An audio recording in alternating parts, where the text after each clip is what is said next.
Today's lecture will concern Tin Pan Alley, and really the height of Tin Pan Alley, or the zenith of Tin Pan Alley.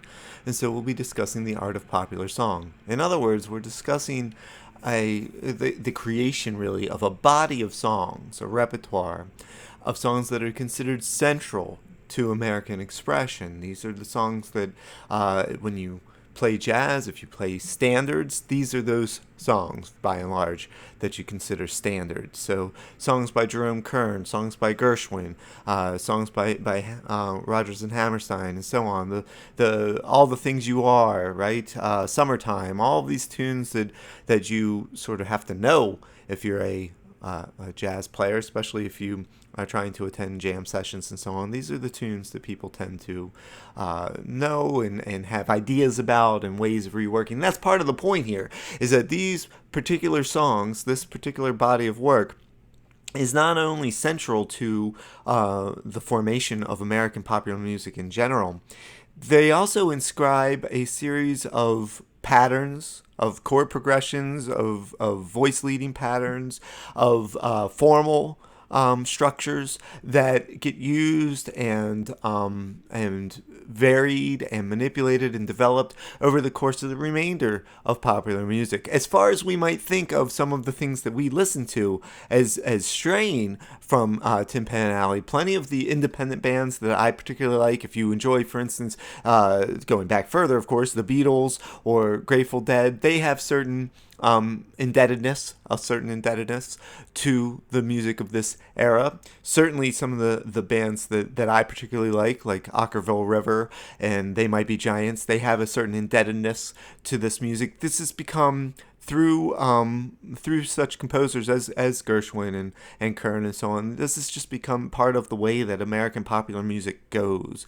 And some of the chord progressions that we're very familiar with, even if we've never heard any of these songs, come from their development in this body of music. So let's take a closer look at some of the things involved in this moment in the era of popular music.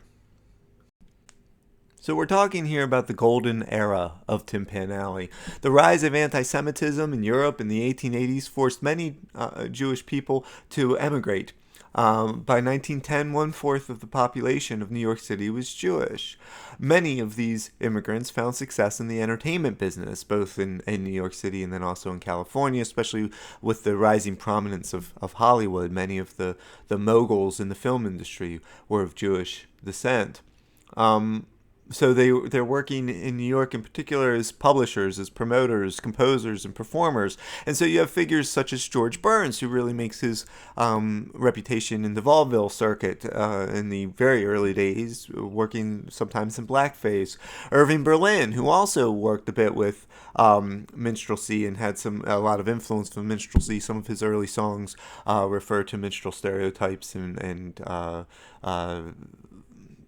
general minstrel images and so on. George Gershwin, of course, the great composer Jerome Kern, Al Jolson, who, as we know from The Jazz Singer in 1927, he's a very important performer. He's in the first feature-length version of film with sound that's synchronized, more or less synchronized sound. The exact nature of the manner of synchronization wasn't quite fully developed by the time of 1927, but and of course, in that movie, he blacks up. So you can see that a lot of these, Jack Benny's another one, very famous radio performer, and then Sophie Tucker, who also worked sometimes in blackface, one of the most prominent and famous singers of her era. So you can see that many of these performers and composers of Jewish descent, they work in blackface minstrelsy. So once again, we're reinforcing this idea, or at least they come out of blackface minstrelsy. So once again, we're reinforcing this idea that part of what happens in blackface is this assumption of an identity to show that your identity is deeper than that you aren't so easily pinned down, you're not so tied to an identity as apparently the people that you're portraying might be. This is kind of an important point. I know I'm reinforcing it several times, but I want to drive that home, that part of the notion of whiteness, really, in the turn of the 20th century, is that you're not as tied to your identity. You're more of a free-floating mind, and you're not as tied to the identification of the color of your skin and the makeup of your body as other people are. Jewish people were victims of some of the same kind of stereotypes that we saw with the Irish, and some of the same types of stereotypes that we saw with free blacks and slaves at the time. So this was a way, blackface was a way of them showing that they can perform that role, but they aren't necessarily that role. Now let's turn to some technical elements of Tin Pan Alley song. The first and foremost is the formal design, right? The typical song structure combines a verse-chorus form, just like After the Ball, with an AABA structure for the chorus itself, just like Jeannie with the light brown hair. If you remember, Jeannie had four overarching, they were four phrase pairs, really, but each of those phrases combined to be a larger unit, and so we have four sections, right? The first two sections were very clearly related, even though they weren't identical. They had different cadences, but they both started the exact same. The B section was more strongly contrasting, and then the final A section, again, was a little different from the earlier A sections, because this time the cadence was, of course, on tonic, as any song is going to end on tonic. Or any song from that era, anyway. But it's still very closely related to the other A sections. So you have this idea of repetition and contrast, right? Just like we saw Irving Berlin recommended when it comes to popular song. You have to have a way that this popular song kind of drives itself into your head, and the repeating A section does that. It really makes it so that after you hear just one chorus of the song, you've heard the main refrain 3 times, right? You've heard that main part, the A part, 3 times, and often the title will be somewhere in that A part, so you've heard the title at least 3 times. That's not always the case, but it's often the case. The B section then provides a certain amount of formulaic contrast. Most B sections are going to take you from some harmonic place to dominant, and sometimes the whole B section is just a sort of prolongation of dominant to really ramp up the energy so that you desire in some way the return of one, and it feels satisfying when it comes about. Now, often the verse for these songs were relatively unimportant and uninteresting, although that's not always the case. Some of the verses, especially some Gershwin verses, some Kern verses, are really quite interesting, and we'll talk about some of those. But usually it's the refrain, it's the chorus that people are excited about. The verse winds up being introductory, or sometimes it's used as an instrumental interlude, or sometimes in certain performances it's omitted altogether, right? Remember that these songs were often written for Broadway plays, and so the verse kind of sets up the situation, and the chorus is more reflective. It tells you what the protagonist is feeling at that moment, right? So the refrain or chorus is typically AABA, just like I said, where the B is a bridge, providing contrast and leading to a 5 chord that justifies musically the return of A and makes you desire the return of A. These are formulas. They're not meant to be anything but formulas. And that way you recognize how things go, and you can understand this new melody that you're hearing and this new set of harmonic practices, although a lot of those are formulaic as well. You can recognize them right away and understand what's going on. The lyrical content. These songs tend to focus on romantic themes. I guess that's not surprising. And the importance of privacy, secluded family bliss. Remember, this is the era, we've come out of the 19th century now, so that's the long era of industrialization in this country, with a greater and greater divide between the private sphere and the public sphere. The public sphere is where you go out to work. The public sphere is somewhat dehumanizing. The public sphere is about the kinds of limited emotions that you're allowed to show in public, right? And for the most part, you're recommended not to show emotion in public, that you're supposed to exude a kind of rationality. You're supposed to exude a kind of objectivity, and that way you get along well in business. You can also exude a certain amount of dishonesty in the public sphere, right? It's acceptable to a certain extent for you to try to manipulate things into your benefit. That's the whole point of being a capitalist or whatever. But in the private sphere, you're allowed to give vent to more personal emotions, romantic emotions especially, but also other types of emotions, right? So there's this notion in these songs that what is really valuable is that private sphere, your secluded family bliss. So themes include things like, of course, falling in love. the attainment of the middle class dream. A lot of these songs are about having a home, a wife, a car, a dog, and 2.3 children, or whatever is the dream, right? Some of the songs are about the joys of life. In general, serious themes are avoided. There is an exception, of course. The song Brother, Can You Spare a Dime, which was from 1932, right in the heart of the Depression, is clearly about the Depression. But for the most part, songs project a dream world, not the real world. So there's not a whole lot of... There aren't any songs from this period that I know of about divorce. There are some about heartbreak, about losing your love to another man, perhaps, or whatever, but not usually at the point of having been married, right? That's considered somewhat sanctified, I suppose. There are also torch songs that describe heartbreak. These are usually sung from the point of women, so it's usually a man abandoning a woman. And of course, just like in opera, there's a certain joy that some people seem to get out of heartbreak, especially when expressed by a woman, partly because they can identify with it, but partly because it's this ideal tragic figure. The lyrics are almost always in the first person, making it easier to identify with the persona. They're always I love you, not Harry loves Sally or any of the rest of it. The intimacy of the lyrics is reinforced by the technique of crooning, which we'll talk about in just a moment, which became very popular in the late 1920s, owing to the use and the development of the microphone, which we talked about a bit with respect to the Louis Armstrong session. So jukeboxes and music charts, let's talk about this for a bit in the 20s and 30s. In 1927, the Automated Musical Instrument Company, AMI, introduced the first coin-operated phonograph machine that allows more than just one selection to be performed. Remember that for the most part, when you went to your local drugstore and you went to the listening booth to listen to an Edison recording of, say, I don't know, George Washington Johnson singing the whistling song or whatever you were going to listen to, that was the only thing that particular machine played. So there might be 4, 5, 10 machines in front of you, and you pick the one that has a song, or one of the ones that has the song you want to hear. And in general, you were fairly limited.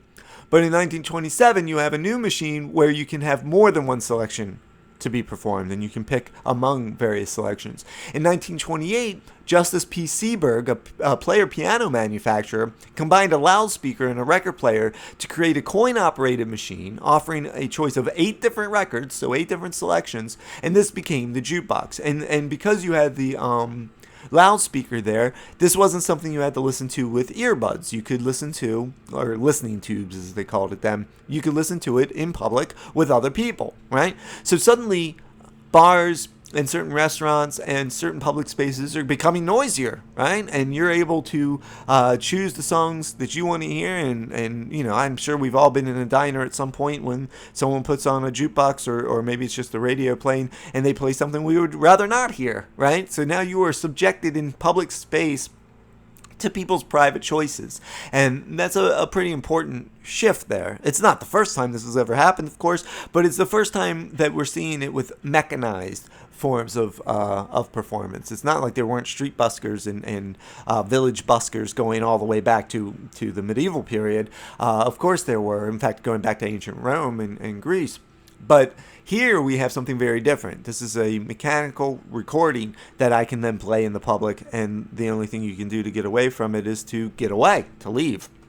In 1936, Billboard magazine, which we talked about before, begins to publish music charts with Chartline, right? And this we'll see that these charts undergo a series of developments over the decades. But what they're doing is they're listing the most played songs on the 3 major radio networks, which at that time were NBC, CBS, and ABC, I believe, although Mutual was still around at this point. So maybe we should have said 4, or maybe Billboard eliminated one of those. I'll have to look into that. In 1940, it debuted the best-selling retail records. So now it's not just talking about what's most played on radio, but what's selling the best in stores, in record stores. Crooning is one of the major developments in vocal production of this time. It changes the way people sing. All you have to do to get a sense of this is compare someone like Ethel Merman or Al Jolson, right? who are both shouters, sometimes known as coon shouters, right? That they're part of that shouting is meant to emulate blackness. Part of that shouting is really just to carry the voice in a large auditorium without much amplification, if any at all, so that people in the back can hear you, right? So there's a pragmatic element to that shouting. It's also, for some of us, quite annoying. I can't stand Al Jolson's voice. It drives me up a wall. And so one of the things that happens here is a shift in vocal production. Part of this is a technological thing, right? With the improvements in the manufacture of microphones, with greater fidelity and stronger projection, singing and speaking styles change. A good example of this is, of course, listening to the crooners in comparison to people like Sophie Tucker, Ethel Merman, Al Jolson. They're blues shouters or coon shouters or simply shouters, and they had to project. The microphones didn't do much of that work for them. They sometimes had carbon microphones, and that helped amplify things, but remember, they're not hooked up to speakers, and they don't do all that much. So they have a more nasally tone, because that carries a bit further, and a more barking delivery to get out further. But with the advent of the microphone as a true instrument, roughly around 1925, that's the date we're using for this, singing shifts to a much more subtle, intimate, direct, personal style. And you hear this on the radio as well with the speaking voice. It's not just singing voice. So, for instance, around this time in the 1920s, a lot of the radio performers will begin their shows by getting kind of close to the microphone and saying, "Good evening, ladies and gentlemen. Thank you for joining me tonight. We hope to entertain you with our program that we have before us." And that way you get this sense of intimacy. It's still, sometimes they'll even say things like, "Thank you, dear friends, for welcoming me into your home." Right? So there's this sense that you're almost being visited by this person that you clearly don't know, this famous person who's coming into your living room. Remember that the radio has moved into living space now. It's no longer out in the garage where the boy and the dad tinker on it. It's now a piece of furniture because of sheathing, and it's brought into the home and brought into daily familial experience. And so the radio announcers here are trying to tap into that. They're trying to pretend that they're on an intimate speaking level with you. And then singing also changes, and we'll see some of the singing crooners in the next several slides.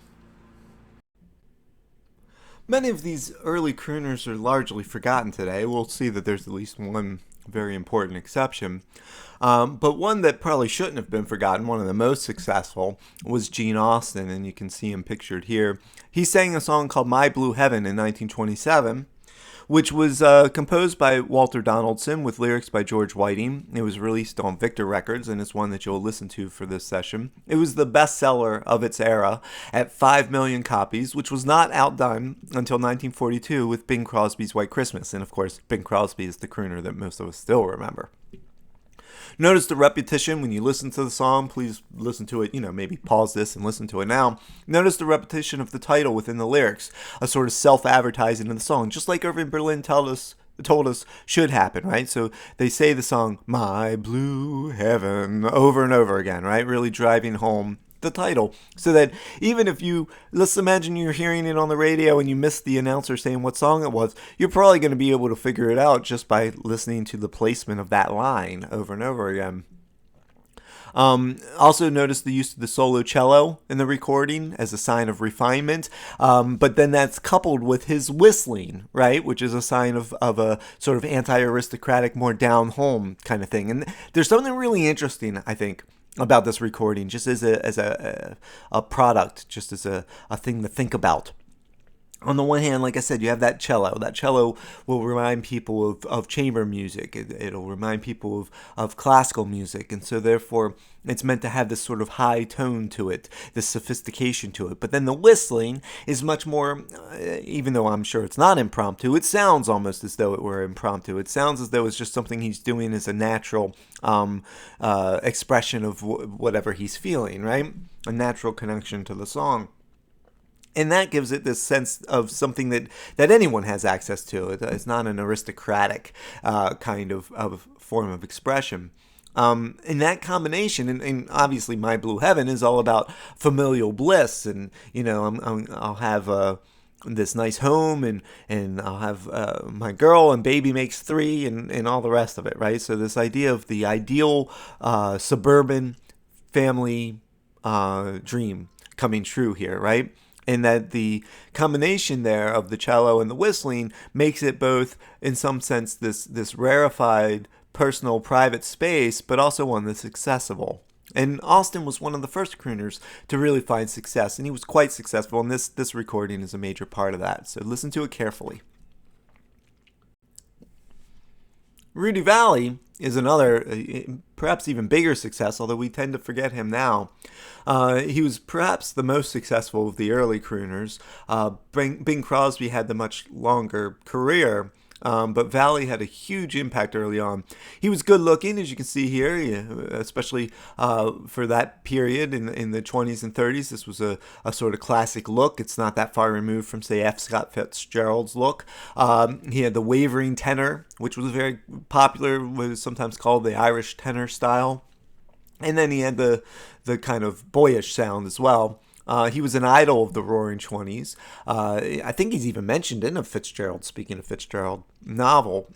He's considered one of the first pop celebrities. People really got excited about him. And they talk about his college career, and he had the megaphone that he would use, the unamplified megaphone, as part of his gimmick. It didn't really help anything. It was just part of a gimmick. His phrasing on the song Deep Night influenced Bing Crosby and Frank Sinatra. And then starting in 1929, he hosted his own radio show called the Fleischmann's Yeast Hour. Notice that's not his name, obviously, Fleischmann. Fleischmann's Yeast is exactly what you think it is. It's yeast. And so here you have a radio show, the very title of which advertises a product. So notice that capitalism here runs all the way through, right? There's no sense in which we're supposed to think of this as just simply the Rudy Vallée show. This is a show brought to us that has Rudy Vallée as the host and a featured singer, of course, but is meant to sell a product. And that's written on its face, in a sense. Here, of course, is Bing Crosby, perhaps the most successful of the crooners, certainly by the time he ended his career. He had a very long career, very successful in many, many ways. He was in films, of course. He sold a ton of records, as you can see. He sold over 300 million records in his lifetime. And he had two different radio shows, one on NBC and one on, I think, CBS. He had a very deeply personal, highly emulated style. Frank Sinatra, of course, learned several things from listening closely to Bing Crosby, as did most of the later crooners, the later star singers. So very highly emulated style, full of these personal touches and timbre, the way that he changed the sound of his voice for certain words or certain inflections, and then ornamentation. He's easy to imitate in some ways, or at least to parody, with all the boo boo boo boo boo boo kind of stuff, and he usually did it, not always, but he usually did it with a fair amount of taste. Some of his emulators not so much. Still, a very distinctive sound, and one that one should listen closely to. For instance, I have put on your listening list "How Deep Is the Ocean," his version of a Irving Berlin song. And we'll talk more about that song in a bit, but besides just listening to it as a composition, listen to it very closely, listen to the way that he presents the song. And he, more so I think than the others, is the beginning of a kind of jazz singing that is really about a persona that's being put forth, and a sort of mastery of interpretation. When you hear Gene Austin sing a song, of course that's interpretation. Rudy Vallée singing a song, of course that's interpretation. But when you're listening to Bing Crosby do it, you have this sense in which he's really shaping the song to fit what he does well. And you're going to hear the same kind of thing with Frank Sinatra and Billie Holiday and all the great singers that are coming, Nat King Cole and so on. And Bing Crosby, while I wouldn't say he's the first artist to ever do that, there probably has never been an artist that doesn't do that. Bing Crosby put a certain spin on it. He was one of the first singers to really exploit the possibilities of the jazz voice, of that kind of inflection derived from the zenith, as I've been calling it, of Tin Pan Alley. So let's take a look at some of the composers. From roughly 1911, which is the year that Irving Berlin released Alexander's Ragtime Band, through the 1940s, Tin Pan Alley and Broadway composers produced a string of hit songs, many of which would become standards, and we've already talked about that a bit. This term is used for what is also called the Great American Songbook, right? So these tunes are part of a sort of essential repertoire that jazz musicians still perform. Especially if they're supposedly if they're knowledgeable, then they have a good portion of these songs just under their fingertips at the ready. This material, along with the earlier tunes of Stephen Foster, are considered the backbone of American song production, and for many listeners, they've attained the status of a kind of classic music. So this is mass art as a kind of high art. Now, granted, it's not like any of these composers don't have some clunkers, right? There are plenty of songs by Irving Berlin that I don't think are particularly good songs. There are even some songs by Gershwin that might not be first-tier songs, and Gershwin, I think, is one of the great composers of song. But the point is that there are so many of these tunes that are so essential to the way that we understand American music that they've really become a classic. They've been emulated, studied, not just studied academically, but studied by other composers and songwriters in order to develop their craft. And so a lot of the things that I talk about on the especially the first several episodes of episodes, I guess, or videos of that series on popular music analysis. A lot of those cliches are coming out of Tin Pan Alley practice. Irving Berlin, of course, one of the really important early composers in this style, right? At his most productive, he wrote between 3 and 7 songs a week. Which is a pretty good average, pretty good batting average for a professional songwriter. By 1969, he had 899 songs in print, so basically 900 songs in print by the time he more or less retired. He started as a song plugger, and we've already talked about what that is and what that entailed. And he had his first big hit as a composer with Alexander's Ragtime Band in 1911. Now, he had other smaller hits and regional hits before that, but this song really turned popular music on its ear to a certain extent. It really got people's attention. It sold 1.5 million within months. It was one of the first of many songs after that starts by trying to sort of call attention to itself. Come on and hear, Alexander's Ragtime Band, right? So first of all, notice the repetition. Come on and hear. Remember, he's an advocate of repetition, but here it's not the title that's repeated. It's the enticement that's repeated, right? The call to attention. Come on and hear. What is it that we're coming to hear? And then he says the title, Alexander's Ragtime Band, right? It's simple enough. I'm not saying this is some act of genius here, although he later claimed that it kind of was, that this was such an essential moment to the development of popular song. It's a kind of obvious move, and yet it's not a move that was made a lot before. This sense of immediacy of kind of drawing an audience for the song within the song itself, so that within the song you're in an imaginary space of listening to the song, oddly enough.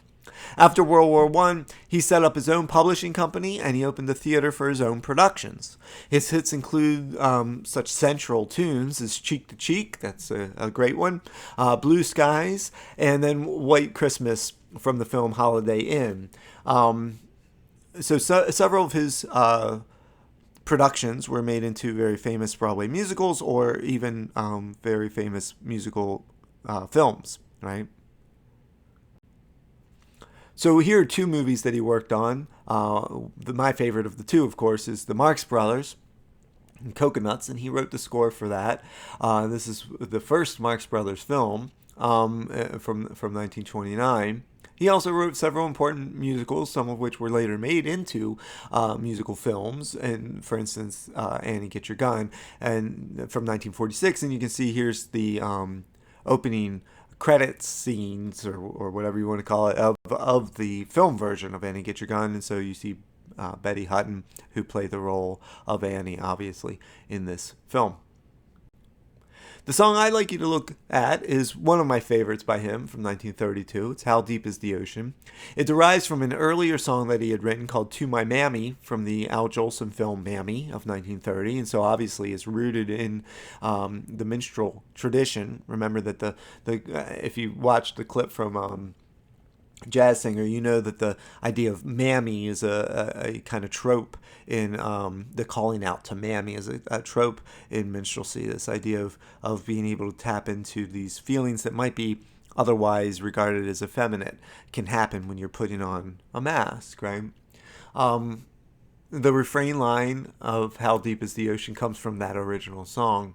Although it's one of his greatest songs, it was actually written at a low point in his career and was introduced. It's one of the few of his songs that was introduced via radio rather than through a show. It wasn't part of a bigger Broadway show. The song, along with "Say It Isn't So," brought him back to prominence. So this is a song that turned his career around.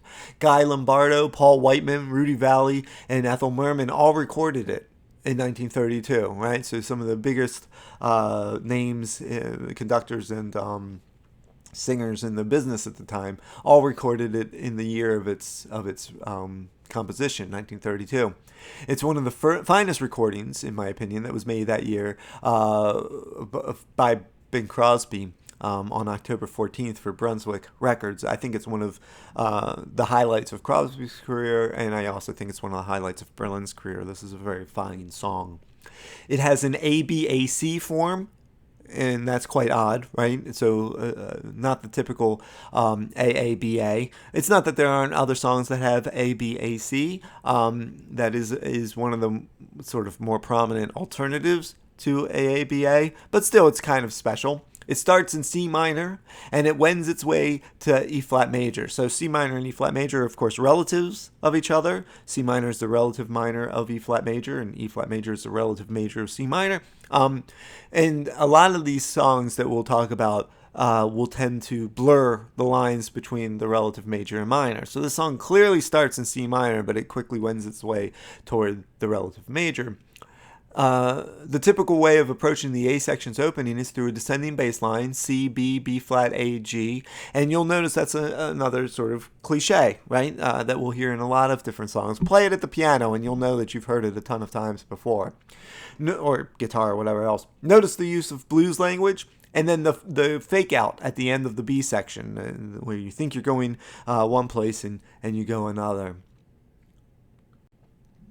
Another, perhaps the most celebrated of these composers is, of course, George Gershwin. His first major success was with the song Swanee in 1919, and Al Jolson did a very famous version of that with the lyricist Irving Caesar.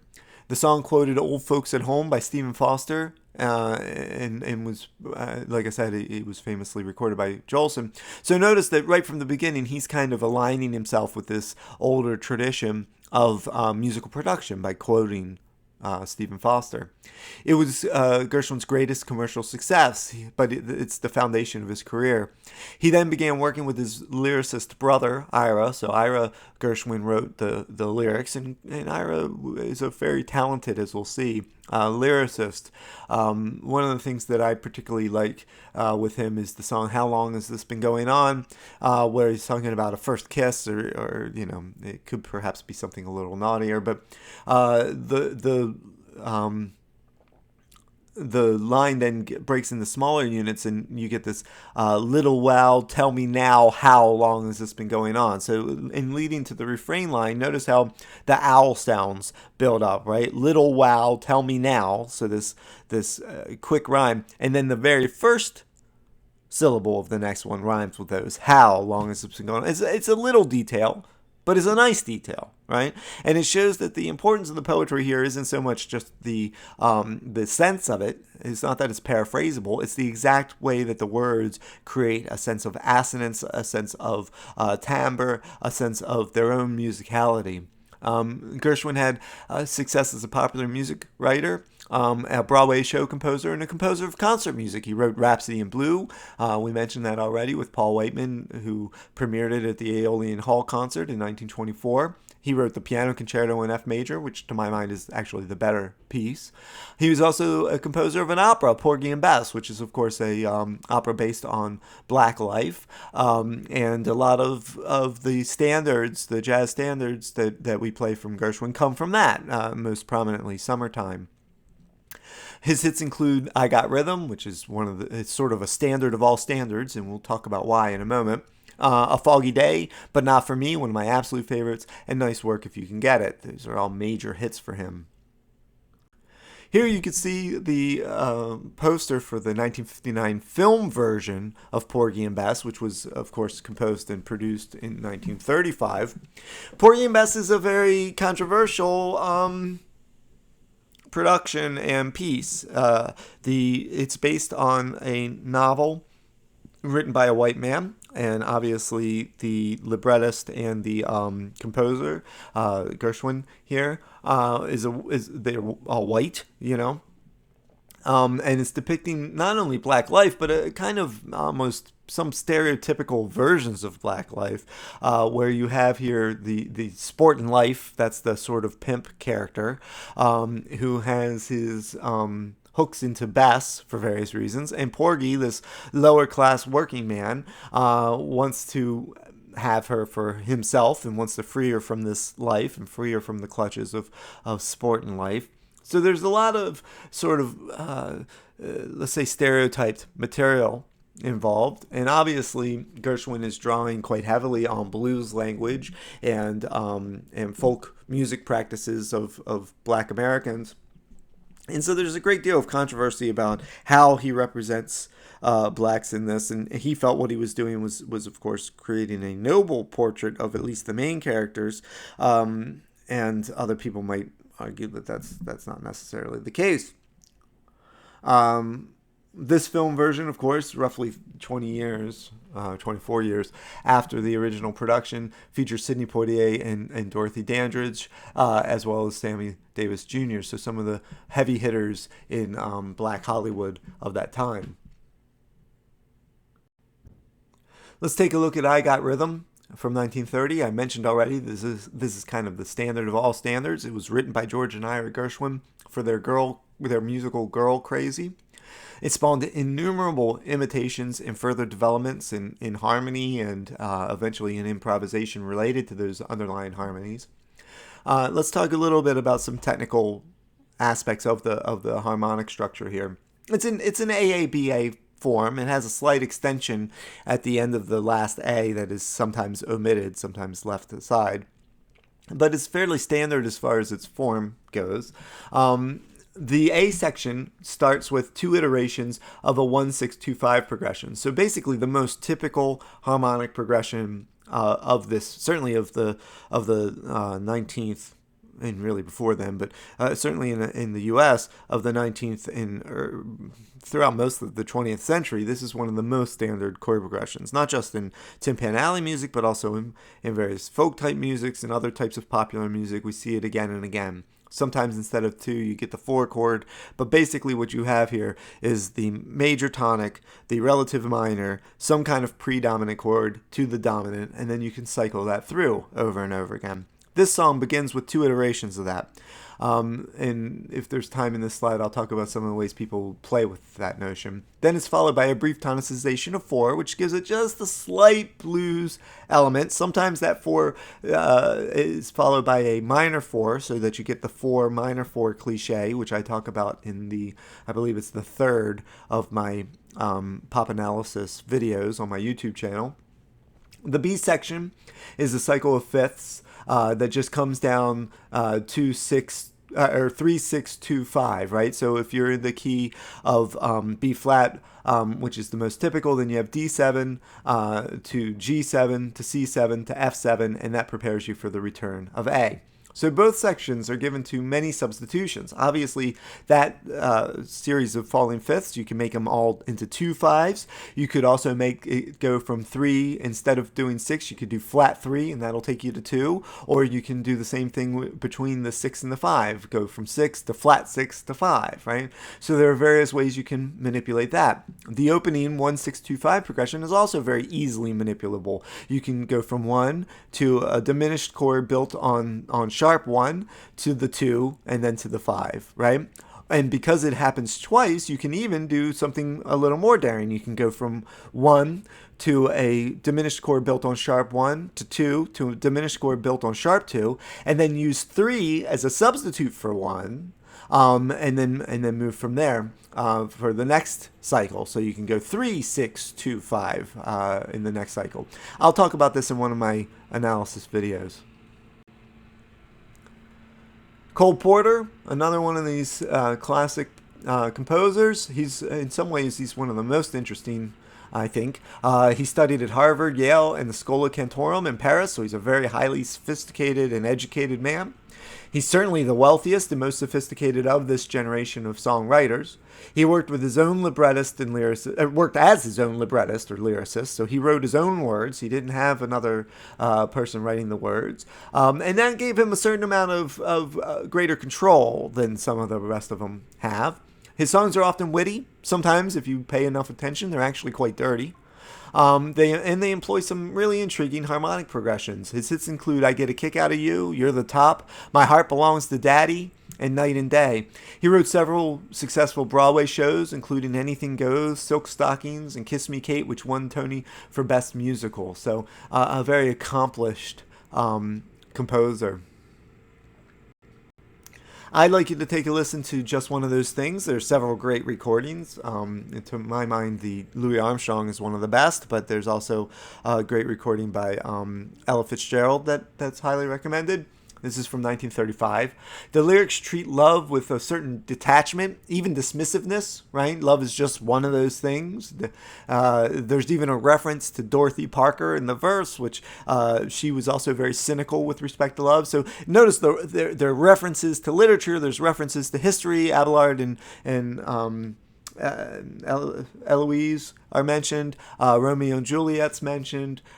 Christopher Columbus and Queen Isabel. So all these references to history and to literature. It's a very urbane kind of song. But what I'm interested in first is the verse. The verse is one of the best verses, in my opinion, of the songs from this era. It starts in F major with these clever slips into the relative minor, D minor. The chorus has an A section that firmly starts in D minor, but then works its way back to F with these surprising twists. So notice, for instance, the tendency to move 2/5 progressions by a third. So instead of going E minor to A7 to then a D minor to G7, which would be the typical thing to do, what he does is E minor to A7 to C minor 7 to F7. So think about the relationship between A7 and C minor 7. They really only have one note in common, the G, but the C sharp becomes a C, the C sharp in A becomes a C in C, and the E in A becomes an E flat in the C, and of course the A can move up a half step to the B flat. So you have this nice little voice leading that's implied there, even though it's not a typical harmonic progression by any means. And then you also have at the end of the B section something similar. The G minor 7, the C7, you expect that to go to an F. Instead, it goes to an E flat 7, E minor 7 flat 5 to an A7. And again, you have these interesting relationships. The E and the G are both common tones there. And the B flat.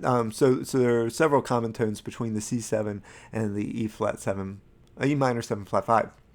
And then there's a composing out of a tritone substitution. The E flat 7 goes to an A minor 7 that then goes to an A flat 9 as a tritone substitute for D7. So that's a worked out version of the so-called tritone substitution, which I talk about in one of my analysis videos. The B section starts in E flat, which is not a typical move for a B section of a tune that's in F minor or D minor or F major, and it's followed by a move to C, so yet another third relation. The B section culminates in a descending bass progression. Notice also the clever use of high notes in the A section, rising each time the A section repeats for increasing intensity. So watch out for all those things. Richard Rodgers, of course, another great composer of this era. He wrote more than 900 songs for 43 Broadway musicals. He worked primarily with two librettists, Lorenz Hart and Oscar Hammerstein II. So you often hear Rodgers and Hart or Rodgers and Hammerstein for these very famous Broadway musicals, and we'll talk more soon about the book musical, and he is very integral in the development of that. He wrote some incredibly famous tunes like Blue Moon, which was also used in early rock and roll, Isn't It Romantic, My Funny Valentine, Bewitched, Bothered and Bewildered, and many, many more. Among his most famous musicals, there's Babes in Arms from 37, Pal Joey from 40, Oklahoma, which we'll talk about next time, from 43, Carousel from 45, South Pacific from 49, and Flower Drum Song from 58. Some of these musicals had a lasting impact on the development of the musical, and all of them are still featured on Broadway stages. Even Flower Drum Song, which sometimes comes under some criticism for its views on race, is still played quite often. Then there's Jerome Kern. Jerome Kern's responsible for some of the most celebrated standards of the time, including The Song Is You and then Smoke Gets in Your Eyes, which is kind of a blueprint for opera-tinged ballads that follow it. It also uses the 1-6-2-5 progression in somewhat interesting ways. Then there's All the Things You Are, which we'll look at in a moment, one of the most famous of the standards, and one of the tunes that really, if you're ever studying jazz, this is sort of a very typical tune to use as a pedagogical tool. A Fine Romance, great tune. Old Man River, of course, and Can't Help Loving That Man. The latter two are both from Showboat from 1927, and that's one of the landmark productions in the history of Broadway, and we'll talk more about it in the next session. So let's take a quick look at All the Things You Are. This is from 1939. It was written for the musical Very Warm for May, and it's the quintessential sequence song. The whole thing is built out of these sequences. So the A section is built on a sequence that starts off tonic, right? Whatever you think the tonic is, and some people have different views of the tonic of this particular tune than others, but whatever you take it to be, it's clearly... Well, actually, I guess some people might even argue that first chord could be thought of as a tonic chord, even though it's a minor seventh chord and is clearly meant to be a 2 chord. The precise nature of the tonic, obviously, is somewhat obscured in this song.